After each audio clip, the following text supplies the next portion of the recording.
Hey everyone, welcome to this explainer. I am so thrilled you're joining us today because we're diving into a topic that is just incredibly urgent. We're looking at a stark reality that's basically hidden in plain sight right inside the medical profession. Think about the last time you visited a hospital or a clinic. What did you see? You probably saw confidence, control, and absolute calm, right? You saw professionals who just seemed, well, completely bulletproof. But here's the thing. What happens when the exact people we rely on to heal us actually need healing themselves? To really start to wrap our heads around this, listen to this quote right from our source material today. It states it pretty simply. Behind the white coats and the calm bedside manner is a Section 1, the white coat facade, projecting stability.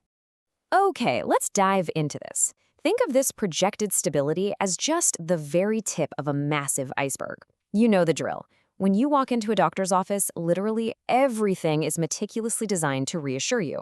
The pristine environment, the soft tones, those crisp uniforms. That calm bedside manner, it isn't just about good customer service. It actually acts as a very intentional professional shield. See, doctors are rigorously trained to project this invulnerability, mainly because patients, you and I, need to feel safe and secure in their care. But this expected behavior, this perfectly practiced calm, essentially acts like a one-way mirror. It powerfully projects strength outwards into the exam room, sure, but it completely masks the sheer human exhaustion happening on the inside. So on one side of this mirror, we have that pristine, capable image. It's the expected, calm bedside manner we're all so familiar with when we're sitting there anxiously waiting for a confident professional to hand us a clear treatment plan. But then on the flip side is the hidden reality. These are the heavy, unspoken truths and massive systemic pressures that simply do not make it into the consultation room. Section 2, the hidden mental health crisis, beneath the surface. Now we're plunging directly below the surface of that iceberg, straight into a severe, systemic mental health crisis among Indian doctors. And by the way, this is exactly what completes that suspended sentence from earlier.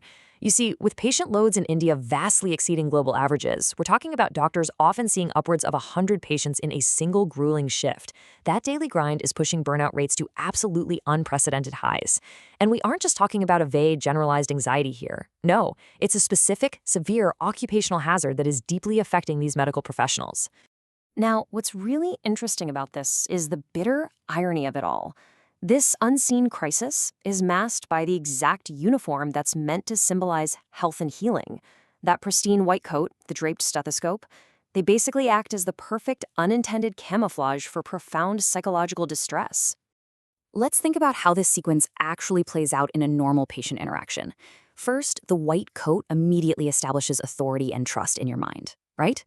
Then comes the calm manner. The doctor listens, they nod, they speak softly, and it totally eases your anxieties. But here, right in this moment, is exactly where the physician's own internal struggle gets buried.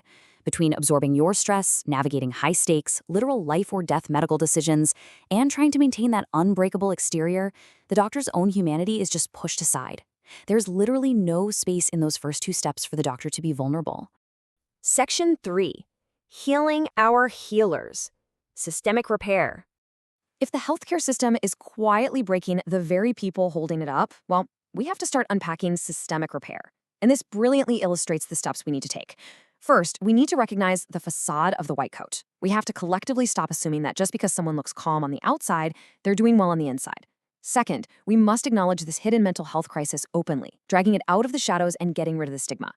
And third, we have to address the specific, intense needs of Indian doctors, who are navigating an incredibly complex landscape of immense patient volumes and totally unique cultural pressures within their healthcare infrastructure. I really want you to look closely at the word choice here, addressing. It doesn't say observing, it doesn't say noticing. It is an active, deliberate demand from the data. We honestly can no longer afford to ignore what is staring us right in the face. We have to actively confront and treat the mental health struggles of the medical community. So the crucial point is this. We are all just so profoundly used to this dynamic flowing in only one direction, right? The strong doctor heals the weak patient.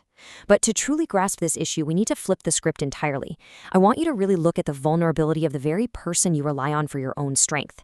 The healer is, in many unseen ways, also a patient, one who is in desperate need of structural support, compassion, and true systemic care. Which brings us to our final thought today, and honestly, perhaps the most critical question we can leave on.